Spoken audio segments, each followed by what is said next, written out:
the Browns also tried somebody else out from a completely different sport. So we had a guy call in, kind of talk about that. Hey guys, my name is Keane. I'm calling from Dublin in Ireland. I'm just wondering if you've any thoughts on the international pathway program players, and just something that's come in from them. I know there's the Irish guy that's after signing with the Saints, and the Welsh lad with the Chiefs. I know the Welsh lad visited with the Browns, but signed with the Chiefs. But been listening for a couple of months now. Really love that, just how open you are and how fair you are with everything. But yeah, perfect. Let me know what you think. Justin, this is more in your native tongue, I believe. Correct. Yeah. So I've been asked to translate this for my fellow podcasters as someone from the United Kingdom. This is straight English to me. This is nothing. So basically what he said, he was like, hey, Blake, you look great. I've noticed your weight loss. You look wonderful. Oh, thanks. He also said, Josh, you have just a glow of a newly married man. And you also, there's just, maybe you've been working out. You look a little jacked a little bit. He told me, hey, nice beard. I hope everything goes well in life. And then he touched on a couple of things. And that was basically the international players pathway. So basically what it is this is a program the NFL started where guys internationally are able to come in. It's like a 10-day camp. It's basically like a combine. They do the 40-yard dash. They do all the metrics, interview, and then they have their opportunity to sign with a team after it, which is pretty cool.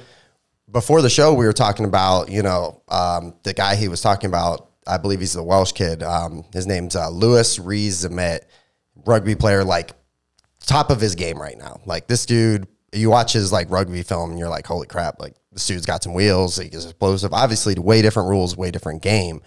But like we were talking as far as like 40 speed and stuff like that, and like the guy's 6'3", 209 pounds, like going to a team with Kansas City where there's the depth chart at wide receiver / running back, there's a role there, especially for kickoff. You have the new rules, a guy that can get into space and is explosive and is fast. We said he ran a 4.44 40, which is like, that's pretty good, for a 6'3", 209 pound guy. His 100-yard time was like 10.4. You're like, okay, that's pretty quick. Like for a reference, Tyreek Hill runs it in like, I think 10.15. So this guy's got like speed like Tyreek Hill in a 100-yard dash, which is, I think this is just kind of like, you're going to see the importance of like a return player like that, where a guy, like we've said, get him in space and he's explosive and can make some plays. But it's kind of a cool program.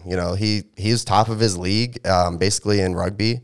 And it's like the Gloucestershire League or something like that. Mm-hmm. I'm not a huge rugby fan. I don't really know too much about rugby. I just know if you're playing rugby, you're tough. You're fucking man's man. Yeah, right. That's where I'm at with it. Which is why you're going to be disappointed when you come to the NFL. But yeah, so I mean, for him, he's a top of the line player, in this league, and I think this is something kind of cool. It's very, and he's coming in basically as a rookie, So very, very interesting for translation there.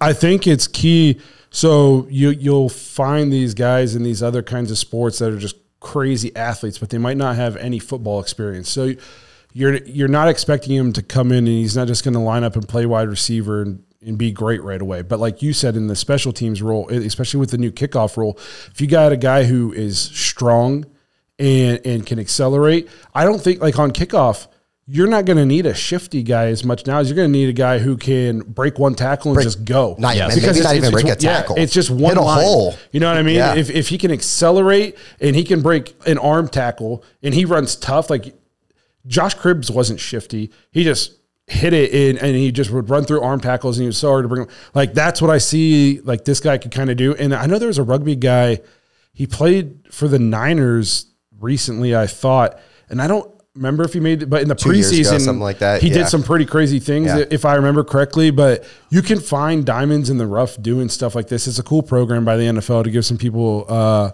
outside the sport a shot. Yep. And it gives teams a chance to try to, find a diamond in the rough somewhere, a guy who can contribute that you might not find somewhere else. And it's like, there's no doubt there's freak athletes in all the different sports. Right. Yeah. And it's a free roster spot, basically, with this program. It's an extra roster spot going into training camp.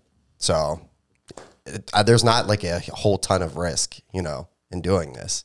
By the way, thanks for the voicemail. And I want to hear, we got to get that guy in the dog pack because I want to hear him and Pastor Rob talk. Yeah. I got you guys. We have another dog pack member from Ireland. Yeah. I'm going to be like, or Scotland, sorry. Yeah. Yeah. I'll be like the UFC guy behind the fighters. And he's like, they're done talking. He's like, yeah, so yeah, I'll be that guy. I got this. Yeah. We'll have to get you in the dog pack, man. It's a good time in there. Again, we appreciate the voicemail. You said you've been listening for a little bit now. We appreciate the support. Again, if you want to get your thoughts on the show, just head to thedogspodcast.com, tap leave voicemail. We love getting your guys' thoughts.